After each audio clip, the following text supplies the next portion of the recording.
Welcome to RCS. I'm Dan. And I'm Nick. It's cold. And welcome back. It only took 4 hours to pick you up from the airport last night, so that was nice. What a mess. Do not fly anywhere. Don't fly anywhere, and don't fly back from anywhere. If you're somewhere else listening to this, don't come back. Just drive home. Even if you're in Hawaii, drive home. Yeah. Just to give you, I went to pick up Dan from the airport last night, and the flight was supposed to be in at 10. They were going to get in early, so I got there at 9:30, and it was backed up all the way down the hill, almost down to I-90 or I-5. It was ridiculous. And apparently you got to see the inside where everybody was their flights were being canceled and bags were being thrown everywhere. Every 10 minutes it was flight canceled, flight canceled, flight canceled. Then we sat on the runway for 30 minutes because the gates were backed up from baggage claim from all the flights canceled. Baggage claim was backed up. Which seems the opposite. It seems like if flights are going to, I guess there would be planes sitting there, wouldn't there? Yep, because all the planes couldn't get to the gate. Yeah. And then we waited for 2 hours in baggage claim, or hour and a half, I think it was, and they actually removed the flight from the board, and nobody knew where the bags were. They just didn't have enough staff. Oh, lovely. Yeah, so it's a mess. Don't fly anywhere. And it makes it nice in the fact that, you're sitting on the runway. Remember the days when you would get in early and you would actually get to a gate, they would just give you another gate? Yeah. But now things are so busy, you just can't even. It's ridiculous. It was a mess. Well, welcome home. Welcome back to the, rain. I guess rain here. Don't go anywhere near the pass. Apparently the pass is totally shut down now. Yeah, if you're listening to this Friday morning, you still can't go over the pass. The earliest release they gave the pass was Saturday morning. That was the earliest you get over the pass. So. Well, I mean, it obviously a lot of the snow and slick stuff has been gotten out of the valley down here, and especially up in the plateau. But you had some serious snow up at your house trying to get into your house. Yeah, about 1.5 feet of snow fell while I was gone, and luckily the truck obviously made no problem with that. High clearance vehicles were fine, and they did end up plowing the road, so it wasn't too bad. And it hasn't been snowing since we got back, but it's wet. It's very, very wet. Did the truck start right away? Yeah, no problem. Nice, yeah. It's funny. I didn't know this. The truck was sitting, of course.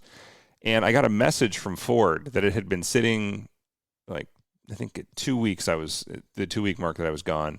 I got a message on my Ford app saying remote start has been disabled to conserve battery life. And so it disabled the remote functions, the remote monitoring of the vehicle, except for the alarm. Okay. While I was gone. And so because normally I can monitor the status, I can start it up and everything, and it had disabled those to conserve battery life due to temperature. I mean, I get that, but it was smart though. I was like, huh. You'd think it would send you something saying, "Hey, we're going to disable this in 12 hours. Just go ahead and remote start it," and then. No, sorry. It did give me that. It said it will be disabled if the vehicle isn't started. Nice. And I was like, oh, well, that's cool to know. 2 weeks later, it'll just tell me. Yeah, these apps these days. I mean, I obviously don't have remote start on my Subaru, but it's nice to be able to, It's funny because I've been working on looking at different types of insurance, and it's trying to find the VIN of your car is a pain in the ass. But in these apps, it has it, and it tells me my mileage, and it's nice. It's a nice little feature to have. So. Yeah, it's in the sticker of the door or by the windshield. It's stamped everywhere. Yeah, but if I don't want to go down there, if you don't go down there, I usually look at my insurance app because it's usually listed there. But anyway, we're still brought to you by Avance, Carter Automotive Group, Hagerty, Let's Drive Together, and of course Hagerty Garage and Social, Griot's Garage, RCS 10 for that 10% off, Salvo Design, and York Real Estate. Yay. Well, it's been, like I said, it's been a nasty kind of winter. I don't know if it's going to get any better or any worse. It usually hits in January, and even it snowed last Valentine's Day. Okay. So there's still a chance we're going to get more of this. Oh, that's right. It did. Yeah. I was down in Oregon, and it was still snowing. I forgot about that. Yeah. Yeah, I was just going to say, speaking of all these slick roads, I got a Carter Subaru tip of the week from one of our listeners, Bob. Okay. That is worth sharing, and it's actually a photo. I will show it to you. It says, always secure your load. Well, I'm impressed. We got to post that because that's we're going to talk about securing your load. Wow. Yeah. Okay. So we've seen a lot of overturned vehicles and ditches. That's been, if you've been anywhere, especially plateau drivers, which are special. Yeah. Spanish plateau drivers, that is. There's a great Instagram page about them if you want to see people driving terribly on the Spanish plateau. Mm-hmm. But as we've seen a lot of vehicles tipped over, things like that. We've also seen a lot of trailers jackknifed, and of course the unfortunate, you're just standing by and somebody slides into you because they didn't put on snow tires or winter tires or any kind of tires, and they just went for it. There's a photo of a trailer, and it has 3 motorcycles in the back, all tied down nicely, and that trailer is overturned. And the motorcycles have not moved. Yep. And they are strapped down real well. Yep. And everything in there. And I thought this was Photoshop for a while, But no, it's just everything in this trailer is strapped down. And the reason I know it's not Photoshopped is there's boxes on the side and there's like a window on the side of the trailer that's like got blinds on it that are all punched down. And no, this is just simply that guy saved his insurance company a lot of money. Yeah, a lot of money. And so it's especially important with motorcycles, as we can tell you. Yeah, getting everything strapped down correctly is extremely important, but even more so when it's slick like this, because you will have very quick, sudden movements you didn't want to make as you do evasive maneuvers, especially in the ice. So, and we've said this 100 times before, but check your load. If you're driving a long ways, stop every 100 miles. The straps, as much as you tighten them down, especially when they get wet. They get wet. They get loose real quick and they stretch. So yeah. And another one. I'm just going to do 2 this week because that one was pretty short and easy. Just to remind people how important it is to check your load. But also, of course, I had to go take a ton of snow off my truck. And yes. It was all basically because it had gotten wet and cold and wet and frozen back and forth. I basically just had this ice sheet of snow on top of my truck. Well, that's a good way to take your clear coat off. Yeah. Yeah, exactly. Yeah. And so what I did is, luckily I fully winterized the house, is I just hooked up the hose. It's not freezing when I did this. If it was freezing, don't do this. It was not freezing when I did this. It was about 39 degrees. Okay. So sure enough, I just took the hose out there, sprayed the whole thing off, and then just pushed the snow right off. Did you have hot water? No. Oh, it was just the water was still warmer than the outside. Okay. Right, and so it was a great way to knock down the snow. And I mean, it still took me probably 20 minutes of just rinsing it off. But it was like, okay, I can either get the broom, quite literally the broom, which if nothing else, I mean, it's better to have that than have the snow sliding down your windshield. And the first time you brake and you're suddenly blind and your windshield wipers don't work because there's too heavy snow in there for them to move. But yeah, if you're at home, and do not use hot water. Please do not use hot water, especially if you have a sunroof. Oh yeah, that's a good point. Even I had to make. I was like, why? Okay, gotcha. Yeah. It's I just used tap water, which was tap cold. It wasn't bad, and sure enough, it just hosed it right off. Came right off, and you're good to go, huh? Yep. Okay. Truck ended up pretty clean. Well, that's nice. I mean, that's what you want. I was laughing. I was following. Have you ever watched what is it? The Diesel Brothers. Yeah. Okay, so Heavy D, the guy that owns pretty much has his own YouTube channel now, which by the way is great because it's just like a giant kid playing with toys, but. He has a cabin he goes up to in the forest during Christmas, and he flew his helicopter up there, and then it sat for 3 days, so it goes covered with ice. And in his latest video, he's up there, and this is something I've never seen before or known, even though I worked in the area and the aviation industry a little bit, trying to get a helicopter off the ground when there's ice frozen to the blades and you don't have expansion blades. It was kind of and he literally had a blowtorch, and it was pretty kind of a cool episode to watch. But yeah, kind of fun. That's funny. Yeah. Well, let's take our first break real quick. Hagerty just released their 22 bull market list, and we want to kind of go through the cars and kind of talk about what we think about them and, if we think they're right or we think they're wrong. Yeah, there's a couple interesting ones on here. Yeah. So, we'll be right back. We spend an average of 8 hours and 41 minutes a day facing screens. Laptops, smartphones, tablets, even digital refrigerators. But what are we really connected to? Isn't it time you connected to something greater? Sometimes the best way to connect is to disconnect. This moment of escape was created by Hagerty for people who love cars. And we're back. Just like that. It's like, Dan, push the button and push the button again. So, yeah. It's good fingers. So if you don't know, every year Hagerty releases their 22 or their year-long how do I say it? Annual. That's the word. Thank you. I'm not used to having you in the same room. I'm a little awestruck. List, and then this is the list of 10 collector cars primed to take off this year. And basically, if you go search on the internet, you'll be able to find the same article. It's pretty easy to do, but it's basically 10 articles. And in each article, we're going to talk about each car. They're going to tell you what it was new, how it's appreciated, what it's worth now, which generation is using them and buying them and spending their money on them, and kind of getting an inside market on that. Yeah, and we talked about this last year. It's sort of the general rule of appreciation is what was the car you thought was really cool as a kid and can finally afford to buy now? And typically that age range is 35 to 50, no matter what generation you are. That's typically when you're peaking on your money, as you're starting to peak in your mid-30s, and then in your 40s, you feel young enough to still use it and have fun with it, and you're kind of done spending it in your 50s and 60s is where you start to slow down on your spending. Yeah, I'm still waiting for that. No. Right, yeah, so am I. So this sort of makes sense. This is the first one they listed, kind of took me by surprise, only because the market on Ferraris is always going up, but the market on the Dinos has been going up forever. Yeah, but that's two separate arguments because the Dino is not a Ferrari. Correct. Okay. Yeah. It doesn't have a Ferrari name on it anywhere. There's no Ferrari badges on it, even though Enzo Ferrari named it after his son, Dino. That was kind of the idea behind it. But it's a V6, mid-mounted. They're specifically talking about the late model Dino of the Dino as you know it, I should say. The 69 to 74, 246, not the 206. And at the time, it's funny, these got a bad rap for two things. One, people said they're not really Ferraris, even though they were made by Ferrari. They just weren't labeled Ferraris. And that's a few people off saying that too, Dan. Jesus, yeah, no. Right? Yeah. And they were a V6 with a 5-speed. I mean, the 5-speed, normal, but it's a transaxle, and Ferrari was known to have V8s and V12s. So motor's in the wrong place, motor's too small, car's not fast enough.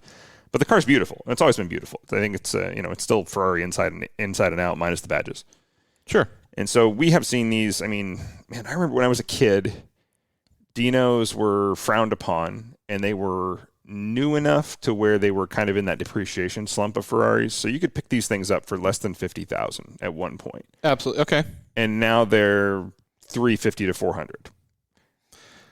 Well, I mean, and everybody's sort of always complained about the power. Right. About the transmission, the power. I mean, there's only one person I know, David Lee, who went. I think he put like a Monza 3.6 Evo in his Dino. It's now $1 million Dino. So yeah. But this is an interesting car in the fact that it's very beautiful. I mean, it has all the styling. It has all the styling of a Ferrari. You have your mid-engine. There's just something about it, especially like when you get I don't think they weren't all like target tops, were they? Some of them were hard tops, yeah. Yeah, only about a third of them. I love the target tops, and I mean it's funny because you still get the really cool like classic leather seats that Ferrari put in everything. You've got the gated shifter, you've got the classic Ferrari. I mean you really would look all over this car for a Ferrari symbol. It's as close to a Ferrari as you can get, obviously. Yeah, and that pedal box is still cranked off to the right too. Really, really tiny pedal box. Really tiny, but yeah, small Italian feet. Yeah, so. I love those curves on the fenders and on the hips of that car. They just look really good. I'm not surprised to see these going up in value. Like I said, any Ferrari you buy and hang on to long enough is going to go up in value. Even if you have a Mondial, which is typically the turn your nose up Ferrari, those are still coming back into demand because we've seen Radwood come back. Mm-hmm. And as 80s go up, we've seen 308 prices start to climb. I think that's going to be, if I had to make one prediction for this bull market, it's going to be the 308 5 years from now is going to do this same thing, where there's enough of them that were trashed. Was the 308 the Magnum PI car? Magnum PI car. Because so it already had a little bit of an upswing. Yep, yeah. It's already had its upswing, but it hasn't had its massive upswing. Sure. That all Ferraris eventually do. And I think that's going to be one of the big ones that if you want to get on the Ferrari market, you're not going to get out of Ferrari maintenance costs just in any Ferrari, but I think the 308 we're going to see really, really peak up in the next 5 to 10 years. It amazes me though, because like we'll post this article, but that first picture of the Dino where it's driving away, and you look at that rear, I think it's the B pillar kind of behind the, there's so many things that you can see in modern Ferraris today. Like there's just that kind of there's a lot of the louvers and the way that the rear hunches go over the rear wheels is very much like the new the TDF and things like that. So it's a beautiful car. Yeah. And I think it always will be. They're talking about the fact that the main buyers right now are the boomers, and then the Gen X, which is interesting to me because I think it's the value for one. I mean, it's more of an investment. Yeah, I mean, there's just not a lot of people that are willing to drop $350,000 to $400,000 for a car or who have it, and most people who have it are boomers and late Gen X. If I'm gonna spend $300, I mean, Hagerty's value, what is it? Early Gen X in it. Hagerty, what is $360 to $400? There's a lot better cars I think I would put in my garage before I'd put a Dino in there. Yeah, it's just I love the car, but the value isn't there for me personally. That's nothing. Not saying anything about the car. It's just not one I gravitate toward. But It was, like I said, it was before my time though as a kid, so that might have something to do with it. It's funny looking at the quotes. They have percentage of quotes by generation is what Hagerty reports on. Really cool factoid, actually. Yeah. Pre-boomer 15%, boomer 54%, Gen X 30%. Millennial, 1%. Post-millennial, 0%. So not surprising there. The young tech money is not into it. So I just think I would put my money into a vintage Porsche before I'd put it into a Dino. Oh, yeah.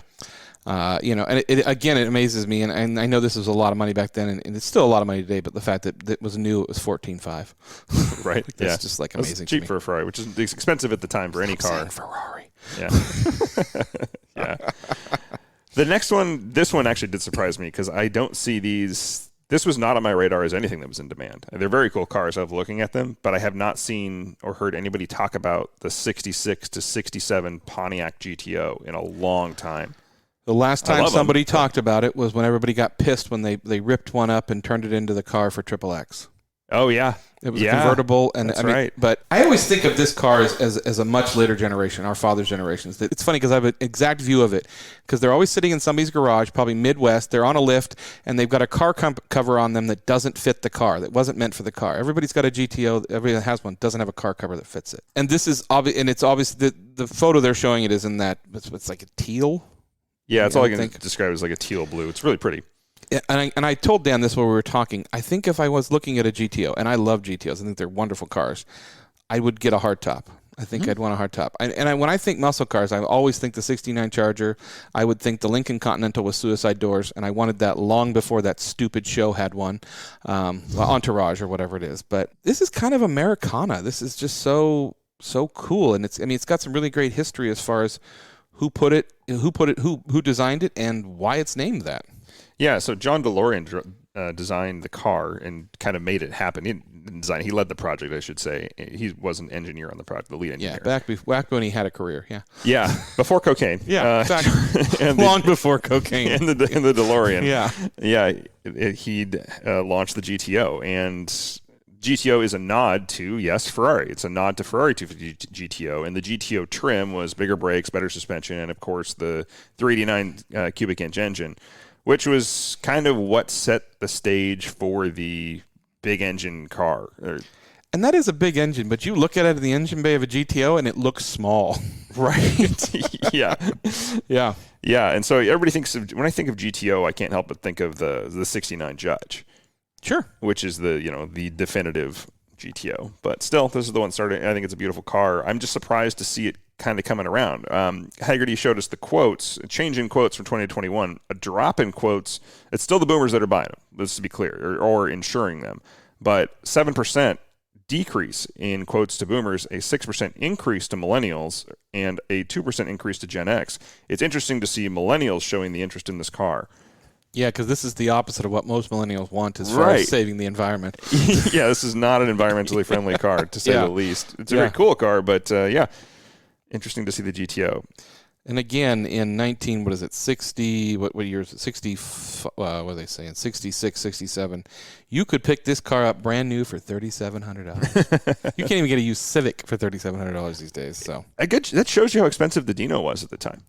It really does. Yeah. Like, it's funny because you'll be in these, we'll call them car cafes and stuff like that. And if you're in the bathroom or something, there's always the old school magazine articles and things like that. And you're like, pick up a new Buick for $1,200. And I'm like, good God. Yep. Next on the list is zero surprise to me at all. This one, zero surprise. That is the 92 to 95 Porsche 968. That's not the one he pushed off in Risky Business, right? What did he have in that? 928. That was a 928. Yeah. Okay. So it went much earlier than this. This is the 968 didn't come out till 92 after the 944. Risky Business was early 80s. I guess I probably could have figured that out by just looking at the year of this. Yeah, thanks. Got it. Okay. So again, I say no surprise here because I've seen 944 values go nuts.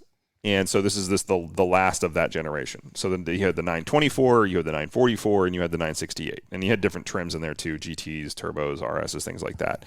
And a 968, I know of a 968 CS and an RS in the area, actually, real ones. There's a fake one that rolls around, a CS, but I know of real ones that are around here too that have been imported, which is cool to see. There's something about these front-engine Porsches that is just very attractive to me.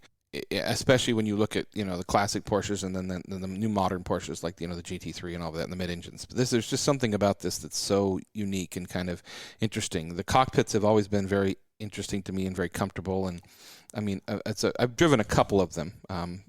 And I've said this since we started this. Porsche and their numbers and things like that have always gone by me. I couldn't tell you what car I drove. It was a 928, 968. But there's a certain beauty to these cars, and they're really.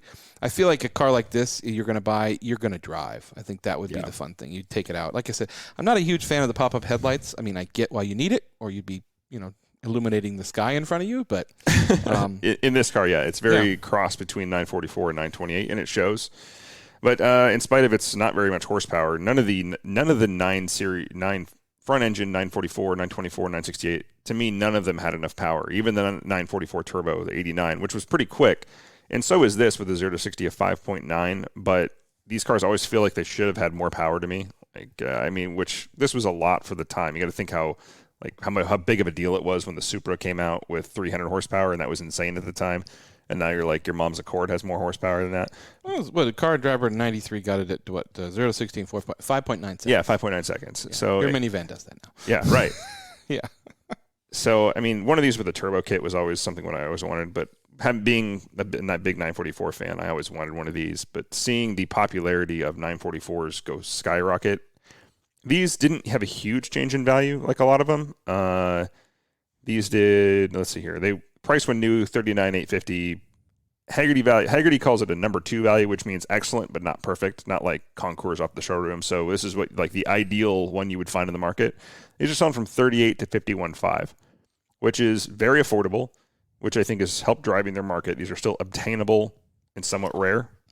Well, obviously, they're like one of the lows they talk about is low production number, and this is a big one, is the pricey Porsche parts.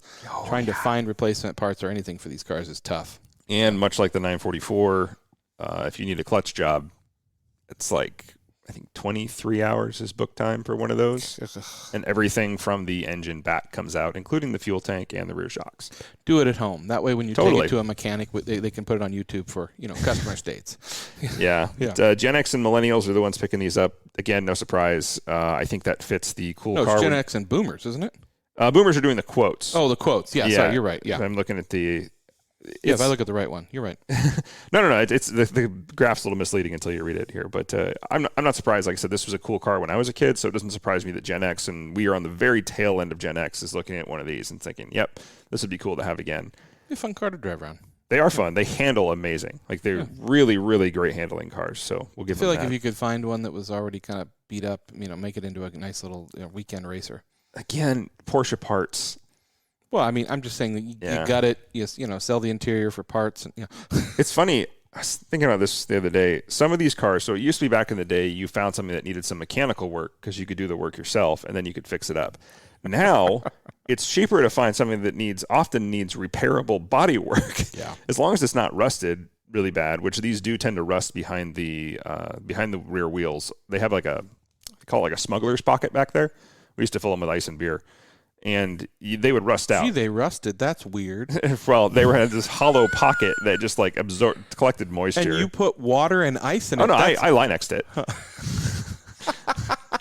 Mine never rusted. My car is in great condition. Okay, yeah. Thanks to Jeff Miller. It's being held together by Ryan. Yeah, Linex. It's great. So, but yeah, look out for that. And look out for clutches and timing belts. Again, timing belts on these things are a big deal too. When these go bad, you don't want that. Interesting. So, anyway. The next one is one that I have been a lover of for years. I've always wanted to own one, but I've owned enough British cars that I know it's not a good idea. The 83 to 97 Land Rover Defender. And that is a really big spread. And it's really hard to tell these cars. Like literally, the fact that Land Rover did not change that car. And the point where you will see cars that are like mid-90s where they will put the new fascia of like a modern 2000-something Defender on it because it fits. I love these cars. The first time I ever saw one of these cars, of all things, my sensei, growing up I took karate my whole life, my whole young life, and my sensei, who was this traditional Japanese black belt, drove a Defender, and it was a left-hand drive Defender. It was really cool. I just think they're really cool. The reliability is my biggest thing, which is funny because they were built to drive across the African safari, which is the last place you want to break down, but yeah. It's such a cool car, and they're even looking at the turbo model here, which is, again, you got to look at this article because I was telling Dan, this intake tube for the turbo is definitely like something off of your washing machine. It looks like a heater duct. It's a heater duct, but which was the smallest turbo I've ever seen in my life. That wasn't actually that uncommon to see in 80s and early, even mid-90s turbo cars, is these like dryer duct. They had a special super high temp plastic full mixable tube, and that was before it was really easy and popular to weld aluminum into proper intakes. but it's kind of funny. They've never been cheap. I mean, brand new, they were $27,000 in 1990, a 91 Defender 90, which is insane to me. I remember when Land Rover really kind of came to America, and you had everybody was driving the Discoveries, the first gen Discoveries that came to America, and then if you really had money, you had one of these. Like, this was like the ultimate. In fact, I think the first time I ever saw one in a movie was in She's All That or whatever. He drove a yellow. Yeah. I remember that. It's amazing the amount of movie that can take a car and put it. Yeah, Freddie Prinze Jr. drove a yellow Defender. Yeah. Defender. Yeah, and it ran, which was weird. That's funny. Now, if you've ever driven one of these, and everybody loves the look of one of these things, but if you've ever driven one of these, one thing comes back to everybody. If they run, which the diesel in these is extremely reliable, I'll give it that. Nothing else on the car is at all. But they're slow. They're slow, and then there's Defender slow. And, yeah, they can get about 25 miles to the gallon. They will probably never make it above 60 going up the pass. And they're pretty terrible. I'm laughing because under this, and you will see the article when you pull it up, the highs and lows. They talk about the good and the bad. The highs are, this truck Marlon Perkins drove while netting giraffes. I mean, come on. Yeah, it's cool and likely always to be cool. Plenty of parts and club support, which is true. Yeah. Lots of parts. It's British. It's going to have Lucas wiring. It's going to suck. Things are going to catch on fire. They don't, for as much as they want you to take them off-road, they're not going to do well with water. They leak. They rust. They leak a lot. These things really leak. Like, they rain, you're getting wet. I don't want on a heartbeat. Oh, yeah, absolutely. A heartbeat. Always cool. It's tons of torque. It's fun. I mean, the blue one they're looking in here has the classic. In fact, they brought it back with the new Defender where the hood has diamond plating on it, where, because these cars were meant to be used and stepped on, and you're supposed to stand on your hood so that the cheetah doesn't eat you. Right. So, yeah. Or you're netting giraffes. It's not a phrase I never thought I'd say. 60% of quotes are going to Gen Xers, and most importantly, though, these have gone up in value about 40, according to Hagerty, 47% since 2016. So if you want one of these at all, you just need to buy one now, because you're not going to get one later unless you're making really good money. I would resto mod one, but I wouldn't buy a stock one. If I was going to do something like this, I think I would go after the International Scout 2. Yep.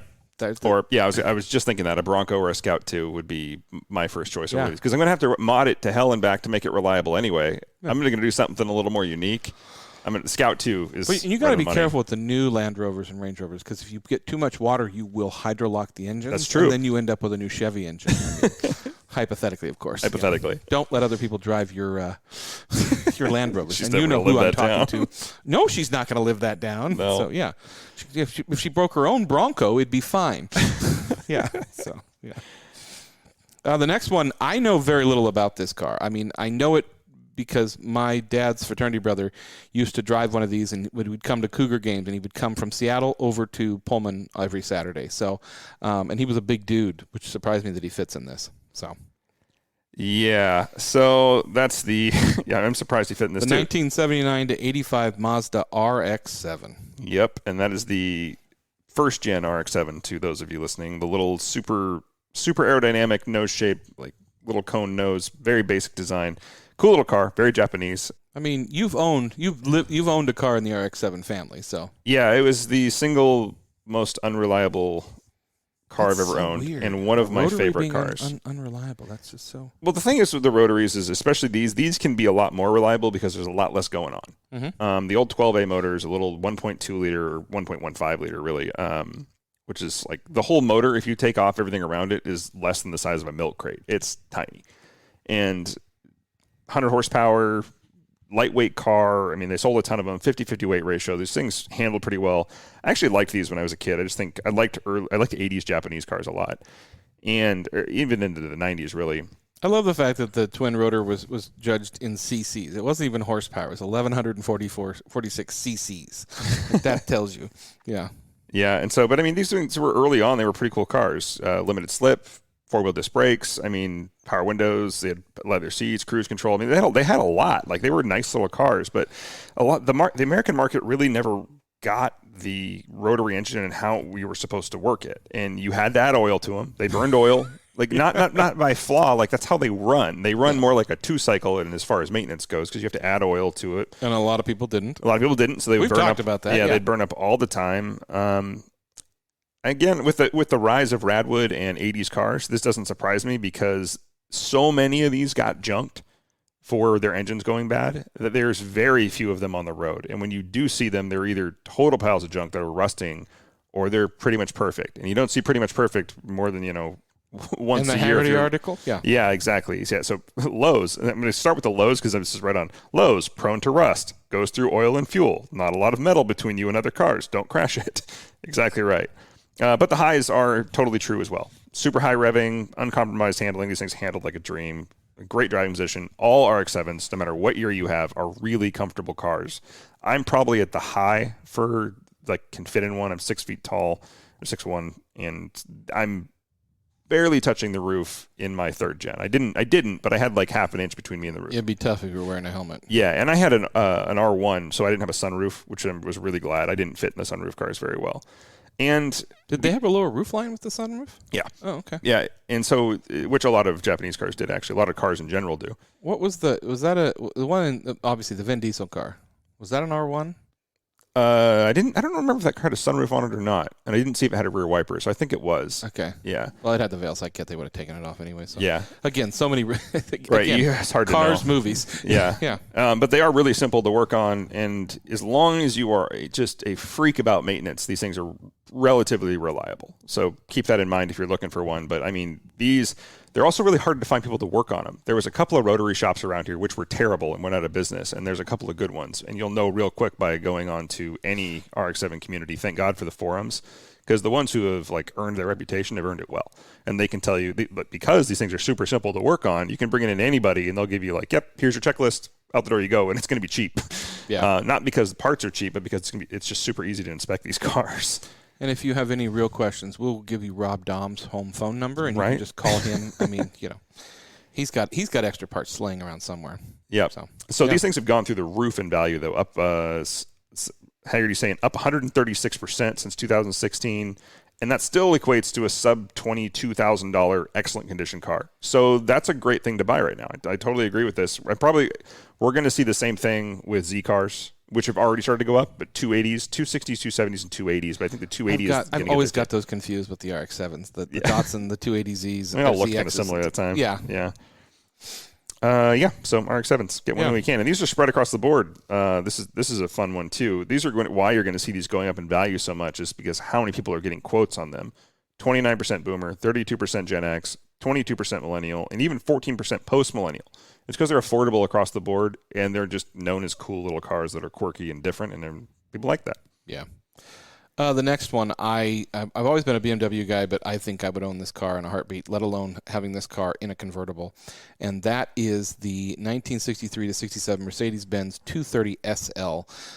One of the, not the original SLs, but this is such a classic car. It's just got such a long, narrow, open front end and a really high glass. And it's a car where you want to have white wall tires with matching hubcaps to the car's paint color. Mm-hmm. It's just such a cool car.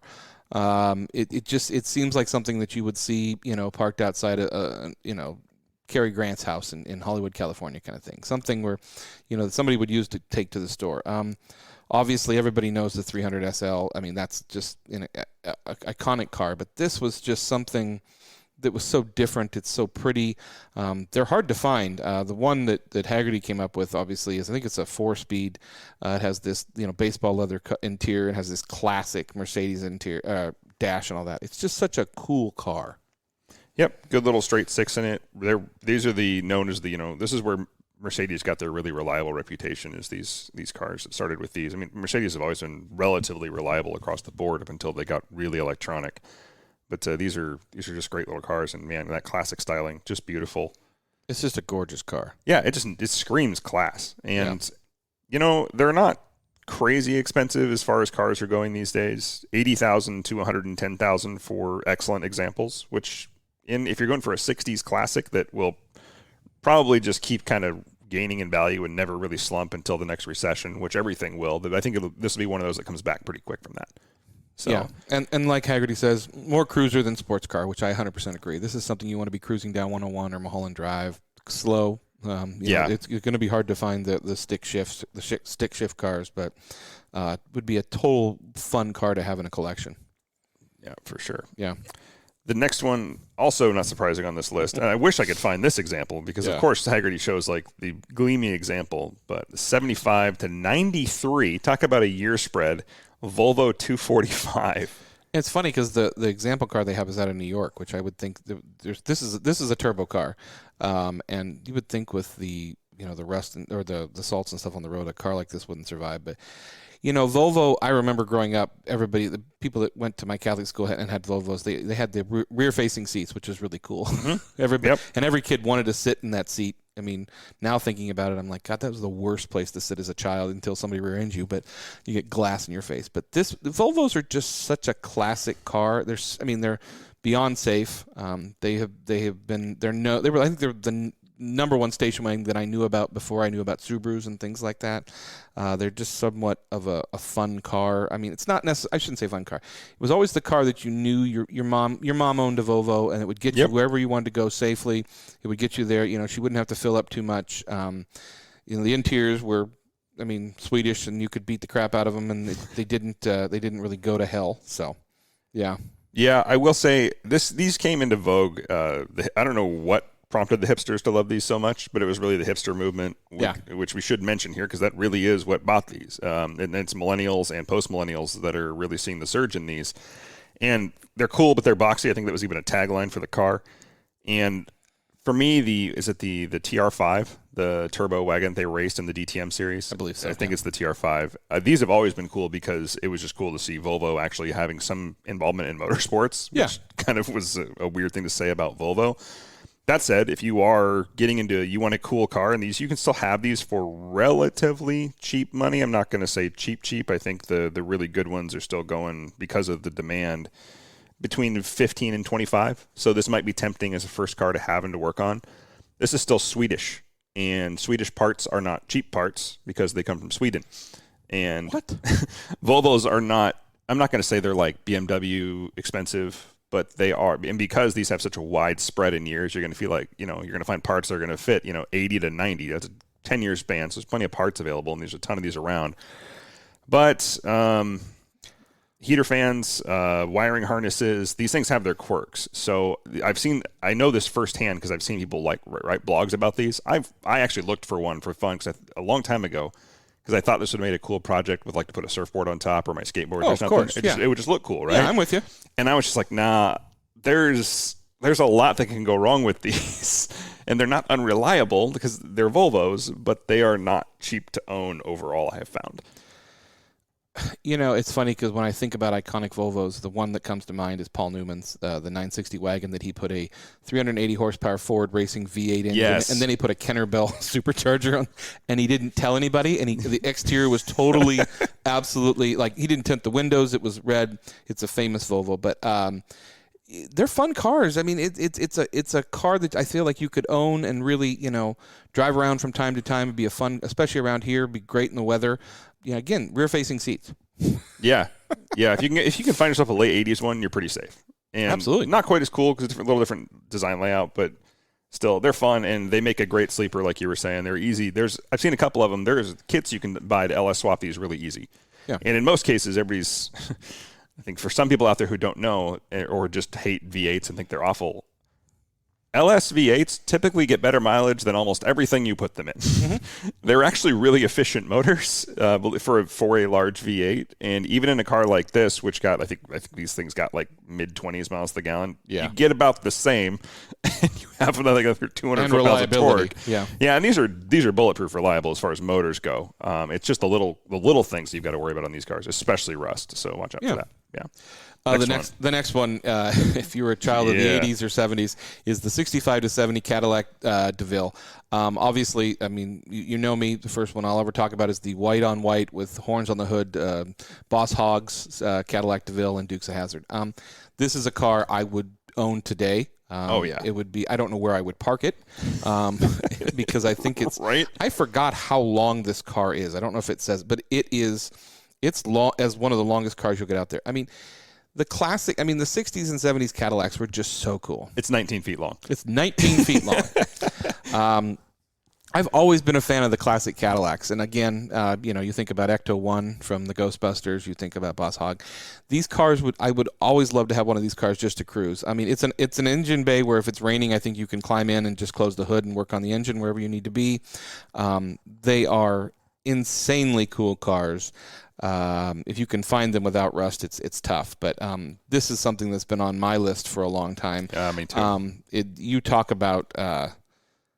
It's got a 20. Does it really have a 26-gallon tank? Yep, 26-gallon tank, but it's got a 429 V8. I understand. So this car, brand new, was $5,600 in 1967. So that's a lot back then. Which is a lot. But I mean, it's such an iconic car. When you think of Cadillac, you think of America, you think of Elvis, you think of just cruising to the Shake Shack or whatever it is these days, or those days, I should say. But I'm so in love with this car. The one they have is in this beautiful cherry red, and it's got and I don't know what you call it, basically where the rear wheels tuck into the fenders. Yeah, they've got the rear wheel covers on the side for aerodynamics. Yeah, it helps the aerodynamics with this car. That's really what the issue is. It's got a trunk big enough to put, any collection of mobster bodies in. It's just such a cool car. Very similar front end to the GTO of the time as well. Tempest GTO front end with the twin stack headlights there. This just looks so much bigger. Yeah, it's way bigger. It's just such a cool car. Endlessly cool car. Like you said, this is a cruiser. Again, if you find one that needs a little love, primed for an LS swap. Oh, yeah. Where you would actually probably triple your mileage in one of these. Oh, it's just so much fun. I would love to have this. It's just, I'm LS swap everything. And 2.5 tons is what it was. It's 19 feet long. Yeah. Good Lord. Yeah. 1 year trim bits are hard to find. That is true as well. So, yeah, big Gen X boom car. Millennials are getting on these too. Even post-millennials, 19%, 3%.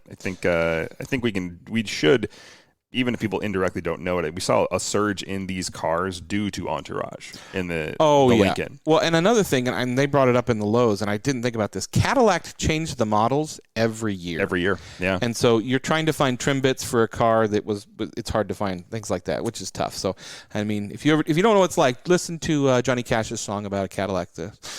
Right, yeah. 56, 57. Yeah. Next one on the list, ton of fun. Always wanted one as a kid. Still want one now as a fourth vehicle. Well, you could put this in the back of the Raptor, so it'd be easy. Yeah, or in the back of that Cadillac. Yeah. And that is the 85 to 95 Suzuki Samurai, which I love. I have to talk about their first line of this article is perfect. I got to find the writer on this. Like Baby Yoda or a basket full of kittens, some things are just cute as hell. Was that a Suzuki Samurai when we were up off of Tokal that time? We were bringing those kids down, and you were literally going. We were going head down. You had it in reverse, and that guy he was just going into the ditch and just. Yeah, driving. no, that was was it Russian? No. No. It looked like a Samurai to me, but yeah. Yeah, it was actually a Dodge or a Plymouth, but it was made by Mitsubishi for them. I can't remember the name of the one that it is. It's just like this little tiny little thing. These are great little awesome off-roaders. I see something like this, and I think you should either have it in Hawaii or some Asian island where you're jetting around the jungle or trying to find some type of treasure, like Romance in the Stone. Perfect for Thailand. Yes, perfect for Thailand. Absolutely. Yeah, but with only 63 horsepower and 1.3 liters, you're not going to get to most of your off-road areas unless they are close by. Yeah. But super short wheelbase, really tiny, and these things actually do really well off-road because of that high and low transfer case. Yeah. It's just a cool car. It's just so cool. I don't know what to say about a Samurai. I mean, they're tiny. It's a toy. It's a car you buy as a toy. You get stuck, you literally pick it up and move it. Yeah, not great around town because of the soft top, and everybody breaks into everything here. Yeah. But other than that, these things were actually pretty reliable. They're fantastic in the rocks. Like, you don't need a lot if you've got low range. So the suspension is good, but like they say, every rocky trail is a chiropractic office visit. So, $7,000 new in 1986, which is pretty good for '86. I can't say I feel like this you'd want to modify this. I mean, oh yeah, it's cheap enough to do it still. Oh yeah, absolutely. And it's just kind of a cool car, especially.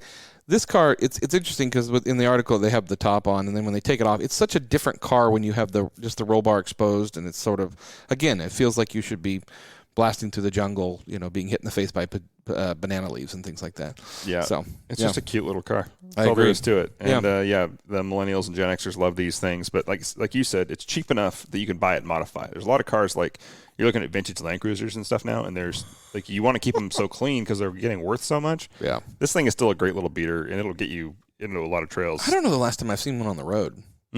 I've seen them modified and off-road, but I've rarely seen them just driving around anymore. They're either totally beat up because they've been rolled and stuff like that, but still a cool car. This next one doesn't surprise me, but I'm not a fan, only because of the reliability factor. Yeah. The 2008-2012 Tesla Roadster Sport. Now, love the new one if it ever comes out.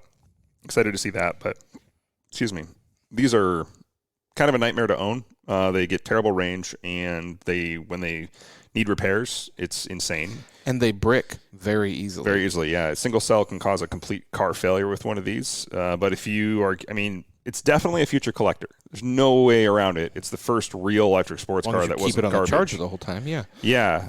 So, I'm curious when we're going to start seeing aftermarket battery packs, like genuinely, because they're not that hard to produce. Like a swappable kind of thing? Well, these are more swappable than other ones. So they just drop straight out the bottom. Yeah. And so 5,600 cells, and like you said, one goes bad and you're done. Yeah, and they come out in like these blades as you pull them apart. It's a relatively serviceable design. I got to give them some credit with that. But basically, if you don't know about this car, I don't know if they had a deal with. They're basically Lotus Evoras, right? Yeah, and then Tesla took them and totally made them total electric. I've never thought they were the neatest looking cars. I never thought they were the fastest looking cars. I get it, especially in today's day and age with trying to save, the environment. With those of us that want the giant Cadillacs, people like this want it. But it's just never been a car that it was $130,000 in 2010. Yep. And it's lucky you don't see them that much. There's one in my parents' building that I see all the time, and it's funny because I see it sitting there all the time and it's never charged. So I wonder if it's actually bricked. But if you don't know what I'm talking about with bricked, basically if you let these batteries go down to a point where it won't turn on, the car won't move at all. No, like you have to have it, and it's a drag big code. issue. Yeah, yeah, which screws up the car. And of course, adding 800 pounds of weight to a Lotus is never a good idea when the company's whole motto is lightweight. Keeping things light, so these don't handle like you'd expect. They rocket out of the hole like any electric car. But straight line, you're great. Yeah, but I don't know. I just don't. It's never been my thing. It's never. Even when they came out, I never thought they were that impressive. They did do a little bit better a job on the interior than Lotus did. There's a lot more creature comforts, but other than that, it's a battery powered. It's a battery powered Lotus. Yeah, these things have always sort of fallen into the same category for me as the i8, where it's a CEO car. It's what you buy if you've got a company or you just kind of want. You're not allowed to bring up the i8 after what you went through. You're not allowed to talk about. We never want to drive an i8 again. Post traumatic stress syndrome. Yeah, it's because of Microsoft people. So yeah, it's true. Yeah. Anyway. Yeah. That was the bull market this year, though. Some good cars in there. I think that, it's funny because I was trying to think of some other things in my mind of like cars that I think are going to start, coming back around. I think you brought up a really good point with the Land Cruiser. I think, and this has always been something, and this has been on the list. I think some of those, the original GTIs, the Volkswagen GTIs are really going to start going up big time. Those have already come up a ton. And if you can get your hands on an early GTI, not a regular Rabbit, but the GTI itself with the plaid interior seats, or even if you don't have it, because you can go to Northwest Crafted and have that redone and perfect. It'll be better than new because those seats actually kind of suck as far as like fit. But yeah, the old Rabbit would be one I still really want.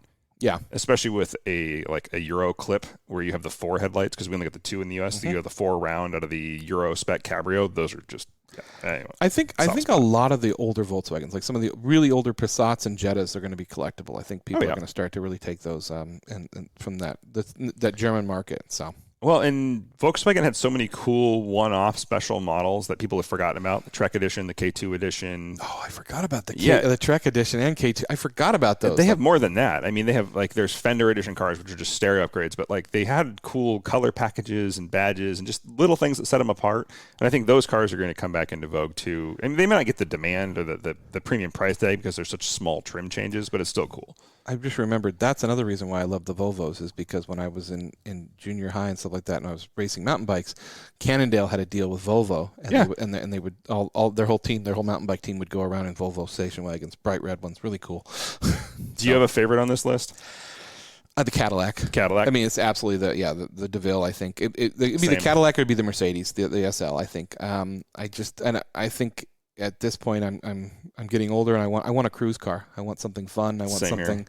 I know the Cadillac I would cruise from gas station to gas station, but I can think of nothing better than getting in that car and driving along it would take you 6 years to get there, but West Seattle, like along the water there. It's so much fun on Alki.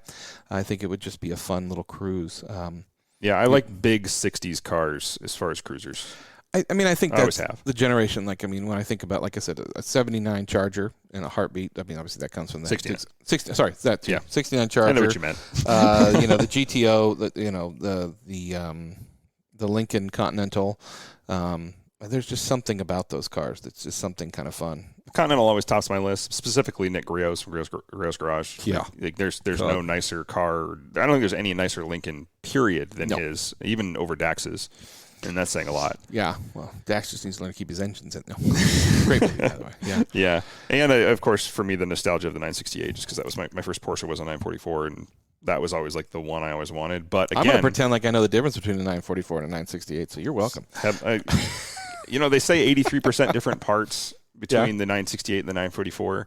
Were they all under the skin where you couldn't tell? Yeah. No, you can tell looking at the car that's clearly different. Yeah. But it was one of those kind of but changing the seat cover and changing, it's very subtle. A lot of the parts it has mirrors off the 993, which are really pretty, the Turbo S mirrors, which really change the look of the car. Pop-up headlights, different tail lights. I mean, there's a lot of nice updates on the 968 that just make it kind of a good last send, even though I would still consider it a facelift, even though it's a totally different designation, and it has, again, 83% different parts. It's a stretch, but for me, it's always been a facelift of a 944 because that's really what it has at its soul, and it needs a turbo, big time. It really does. I want to touch back on the GTO for a minute because they have a photo of the interior and it has the classic steering wheel on it, and I don't know if this one is wooden, but it brings me back the ideas of the 60s, the GT 500 and things like that. These older interiors, and you got the cue ball shifters that are just probably either a Hirsch shift or something like that, but there's just such a classic feel to it, it'll kill you, but it'll look pretty doing it. Yeah, I think right now if you wanted to get an original Shelby GT500 steering wheel, it would probably cost you more than a new car. Be able to find that an original steering wheel. These parts alone are going to be tough to get, but it's just cool. It's kind of a neat list. It's there's some on here I didn't expect, obviously with the Dino, but it's a fun article. Like I said, we will post it up on the link inside the link. Yeah, I'll post the link to the page. As you read this, you can go to our webpage, RainCitySupercars.com. Don't forget to give us a like and a follow on Facebook or on Instagram. We try and update our content regularly there, and we post cool stuff like this. Yeah, we always post. Everything we do is cool. How dare you tell us we're not? Yeah. Let's take our next break. We'll be right back after this. Grandpa, what do you call this thing again? It's a 66 Ford Bronco. I think you got ripped off. Why is that, honey? It's got no Wi-Fi, no USB port, no Bluetooth. Exactly. I guess we'll just have to talk. Sometimes the best way to connect is to disconnect. Is that the window button? It's called a window crank. Cool. The faster I move it, the faster it goes down. This moment of escape was created by Hagerty. Being old is kind of cool, Grandpa. Works for me. For people who love cars. And welcome back. What's coming up? Something I am looking forward to because it's going to be fun, but it's also going to be bloody cold. Avance is having their first nighttime off-road event on the 6th. Is it the 16th? No, 15th. The 15th. All these people who have these great off-road vehicles, and we've seen them do great stuff, and they have all these lights. It's time to show off your lights. We will, of course, be there. We will have the tent. We will have the fireplace. I'm going to bring the real fireplace because we'll park Dan's truck in a different place so the ash doesn't get all over it. And we're going to bring both because it's going to be freaking cold. It's going to be cold. Yeah, we're going to bring plenty of wood. It's going to be fun. I think If you're an Avance member and you don't want to come out and do four-wheeling, come out and have some fun. Come out, have a beer, talk with us, watch. We could sit in the dark and watch the lights bounce along the tree line. It'll be fun. Yeah, and that starts. Remember, this is a night session, so it starts at 2 p.m. and ends at 7 p.m. There's a break between 4 to 5. Come get a hot dog between 4 and 5. Hang out with us. Come say hi. I'll cook during that time. Keep that in mind, folks. I will cook during that time. I'll try and extend it a little bit, but yeah, 3 hours in the cold cooking hot dogs is really cold. I'm not going to do that this time. Sorry. Well, you learned your lesson quickly, didn't you, we're not doing boss? that this time. Yeah. I'm happy to share, and I will bring plenty of food, but man, it got cold. Coming up after that, we've got I'm sorry I missed that. It was fun, but it was cold. Yeah. Vaughn's Portland Tech Session, Palatov Motorsports and Carbon Fiber Demo. That's going to be pretty cool. That's on the 16th for our Portland listeners. 19th is a good one. To Vaughn's Ladies Tech Session at Stu's Self-Service Garage. Yes, ladies. Those of you who obviously know you can work on your cars, you can. Those of you who are nervous or don't feel like you're up to the task, go to this because you can. Absolutely. We're all capable of working on our cars. And I'm sure Mrs. Aquasocks will be there. Right? Yeah. Don't let some guy who's mansplained you cars before to discourage you from doing it yourself. You can do all this stuff yourself better than we can, I'm sure. As many of our listeners and guests have proven. So, and there is what isn't there? There's a private car collection. I don't know if it's sold out yet. It comes out. I think is it tomorrow, the 9th, January 9th. Oh yeah, that is coming up the 9th. That is a private collection tour and fundraiser. We know that one, of course. That is he just rearranged it, so it's going to look really great. But yeah, and then 22nd is the tech session at Totem Lake. So more tech sessions, lots of learning this time of year. So yeah, of course, we'll tell you and then there's another Avance Ladies Griots Garage private collection on February 5th. If you haven't been down there, again, we've talked about it before. Go down there. It's you don't realize what's behind the walls. Yes. What's hidden down there. So it's really cool. And those guys, like you said, I love seeing there's more of these ladies events. I'm sure we have Chrissy to thank for that. But she is a lady, Dan. She is a lady. Do I need to explain She's that a great one. Yeah. If I explain it to you, is it still mansplaining? I don't know. So if you haven't picked up your latest copy of the Avance magazine, great articles this episode, issue, I should say, not episode. Yeah, this issue. Yeah. We're talking about on this episode. Yeah, we're talking about on this episode about the latest issue of the magazine. So, yeah. Well, we thought that'd kind of be fun. I saw that. Look at that. I'm tired, man. I'm jet tired. lagged. I'm jet lagged. Well, yeah. Well, it's 2 hour difference isn't a lot, except when you've lived it for 3 weeks. So, yeah. I've decided that if you travel again and I have to come pick you up at the airport, which I am glad to do, I'm bringing your car because that's fine. Sitting with clutch in that traffic sucked. Yeah. So, yeah. The Raptor's very oddly economical. I thought about it too. I was like, I just could get his truck. You could just go get the truck. I had no idea how deep it would have taken. Well, the problem is that I would have dug it out first. So, oh yeah, you would have been. Yeah. Well, it would have. Yeah. It took me, like I said, about 30 minutes to do it today. It would have taken you longer at night. So. Yeah. Well, I just would have driven faster on the freeway. It would have been fine. What can go wrong? It would have come off eventually. The guy behind me. I was going to tell people we didn't add that, and it was funny on that last episode.